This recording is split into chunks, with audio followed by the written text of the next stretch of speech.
Welcome to my channel. ಇವತ್ತು ಮೆಣಸಿನ್ಕಾಯಿ ತೊಟ್ಟಿನಿಂದ ಯಾವ ಥರ ಗಿಡಗಳಿಗೆ ಸ್ಪ್ರೇ ಮಾಡೋದು ಅಂತ ನೋಡೋಣ. ನಾನು ಹಸಿಮೆಣಸಿನ್ಕಾಯಿ ತೆಗೆದಿಟ್ಕೊಂಡಿದ್ದೀನಿ. ಅದರ ತೊಟ್ಟನ್ನೆಲ್ಲ ಸಪ್ರೇಟಾಗಿ ಬಿಡಿಸಿಟ್ಕೋಬೇಕು. ಫಸ್ಟು ನೀಟಾಗಿ ಎಲ್ಲ ತೊಟ್ಟನ್ನು ನಾನು ಒಂದೊಂದು ಬಿಡಿಸಿ ಇಟ್ಕೊಳ್ತಾ ಇದ್ದೀನಿ. ಸಪ್ರೇಟಾಗಿ ಬಿಡಿಸಿ ಇಟ್ಕೋಬೇಕು. ಎಲ್ಲನೂ ಕೂಡ ಬಿಡಿಸಿ ಇಟ್ಕೊಳ್ತಾ ಇದ್ದೀನಿ. ತುಂಬ ಯೂಸ್ ಆಗುತ್ತೆ. ಯಾವುದೇ ಕಾರಣಕ್ಕೂ ತೊಟ್ಟನ್ನು ಬಿಸಾಕಕ್ಕೆ ಹೋಗಬೇಡಿ. ಇವಾಗ ಒಂದು ಹಿಡಿಯಷ್ಟು ತೊಟ್ಟಿ ಇದೆ. ಇದನ್ನು ಸ್ವಲ್ಪ ನಾನು ಕುಟ್ಕೊಳ್ತಾ ಇದ್ದೀನಿ. ಸುಮ್ಮನೆ ಹಾಗೆ ಕುಟ್ಕೊಂಡ್ರೆ ಸಾಕು, ಜಾಸ್ತಿ ಕುಟ್ಕೋಬೇಕು ಅಂತಿಲ್ಲ. ಹಾಗೆ ಕೂಡ ನೀವು ಇದನ್ನು ನೀರಲ್ಲಿ ನೆನೆ ಹಾಕೋಬೋದು. ಸ್ವಲ್ಪ ಕುಟ್ಬಿಟ್ಟು ಹಾಕ್ಕೊಂಡ್ರೆ ಅಲ್ಲಿರುವ ಖಾರದ ಅಂಶ ಚೆನ್ನಾಗಿ ಬಿಟ್ಕೊಳ್ಳುತ್ತೆ ಅಂತ ನಾನು ಸ್ವಲ್ಪ ಕುಟ್ಬಿಟ್ಟು ಹಾಕ್ಕೊಳ್ತಾ ಇದ್ದೀನಿ. ನೀವು ಗಿಡಗಳಿಗೆ ಬೇರೆ ಯಾವ ಮೆಡಿಷನ್ ಹಾಕೋದನ್ನ ಸ್ವಲ್ಪ ಅವಾಯ್ಡ್ ಮಾಡಿ. ಈ ಥರದನ್ನ ನೀವು ಸ್ವಲ್ಪ ಯೂಸ್ ಮಾಡಿದ್ರೆ ಗಿಡಗಳಿಗೂ ಚೆನ್ನಾಗಿರುತ್ತೆ. ಇವಾಗ 1/4 ಲೀಟ್ರಷ್ಟು ನೀರು ತೊಗೊಂಡಿದ್ದೀನಿ ಒಂದು ಪಾತ್ರೆಯಲ್ಲಿ. ಫಸ್ಟು ನಾನು ಕುಟ್ಟಿಟ್ಕೊಂಡಿದ್ದೀನಲ್ಲ ಮೆಣಸಿನ್ಕಾಯಿದು ತೊಟ್ಟನ್ನು ಹಾಕ್ಕೊಳ್ತಾ ಇದ್ದೀನಿ. ಹಾಕ್ಕೊಂಡು ಸ್ವಲ್ಪ ಮಿಕ್ಸ್ ಮಾಡ್ಕೋಬೇಕು.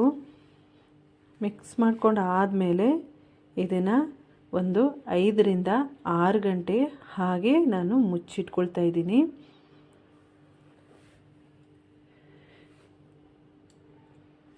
ಈ ನೀರನ್ನು ನಾವು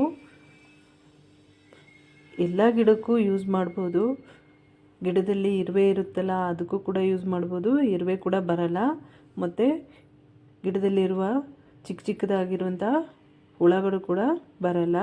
ಇವಾಗ ಇದು 6 ಗಂಟೆ ಆಗಿದೆ. ಅದರಲ್ಲಿ ಕಲರ್ ಕೂಡ ಸ್ವಲ್ಪ ಚೇಂಜ್ ಆಗಿದೆ. ಇದನ್ನು ಸ್ವಲ್ಪ ತಿರ್ಗಾ ಮತ್ತೆ ಮಿಕ್ಸ್ ಮಾಡ್ಕೊಳ್ತಾ ಇದ್ದೀನಿ. ನೀಟಾಗಿ ಅದರಲ್ಲಿರುವ ರಸ ಎಲ್ಲ ಚೆನ್ನಾಗಿ ಬಿಡಬೇಕು ನೀರಲ್ಲಿ. ಮತ್ತು ಒಂದು ಬೇರೆ ಪಾತ್ರೆಗೆ ನಾನು ಫಿಲ್ಟ್ರ್ ಮಾಡ್ಕೊಳ್ತಾ ಇದ್ದೀನಿ.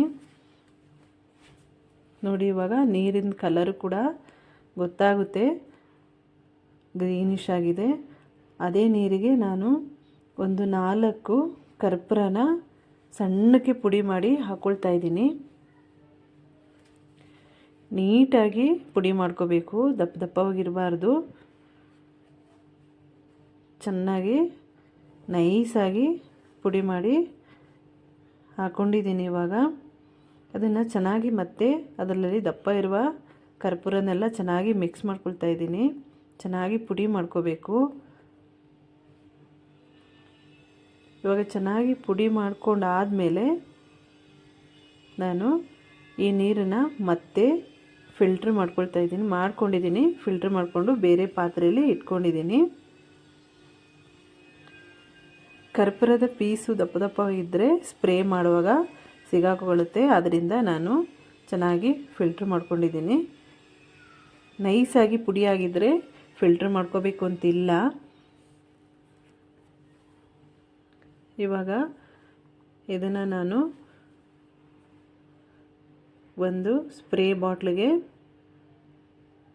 ಹಾಕ್ಕೊಳ್ತಾ ಇದ್ದೀನಿ. ಒಂದು ಸ್ಪ್ರೇ ಬಾಟ್ಲು ತೊಗೊಂಡಿದ್ದೀನಿ. ಈ ಸ್ಪ್ರೇ ಬಾಟ್ಲಿಗೆ ಆ ನೀರನ್ನು ಫಿಲ್ ಮಾಡ್ಕೊಳ್ತಾ ಇದ್ದೀನಿ.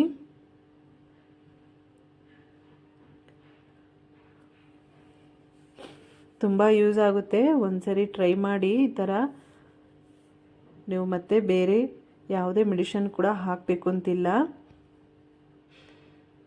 ಇದನ್ನು ಹಾಕ್ಕೊಂಡ್ರೆ ಇರುವೆಗಳು ಕೂಡ ನೀವು ಡೈರೆಕ್ಟ್ ಬುಡದಲ್ಲಿ ಇದ್ದರೆ ಅದಕ್ಕೆ ಹಾಕೋಬೋದು. ಈ ನೀರನ್ನು ಇರುವೆಗಳು ಬರಲ್ಲ. ಇವಾಗ ಇದನ್ನು ನಾನು ಡೈರೆಕ್ಟಾಗಿ ಯಾವ ಥರ ಸ್ಪ್ರೇ ಮಾಡೋದು ಅಂತಲೂ ಕೂಡ ಗಿಡದಲ್ಲಿ ತೋರಿಸ್ತೀನಿ. ಇವಾಗ ಈ ಗಿಡದಲ್ಲಿ ಚಿಕ್ಕದಾಗಿ ಹುಳಗಳು ಇದೆ, ಮೊಟ್ಟೆ. ಆ ಮೊಟ್ಟೆಗಳಲ್ಲಿ ಚೆನ್ನಾಗಿ ಥರ ನಿಧಾನಕ್ಕೆ ಸ್ಪ್ರೇ ಮಾಡ್ಕೊಳ್ತಾ ಇದ್ದೀನಿ. ಈ ವಿಡಿಯೋ ನಿಮಗೆ ಇಷ್ಟ ಆಗಿದರೆ ಲೈಕ್, ಶೇರ್, ಸಬ್ಸ್ಕ್ರೈಬ್ ಮಾಡ್ಕೊಳ್ಳಿ. Thank you.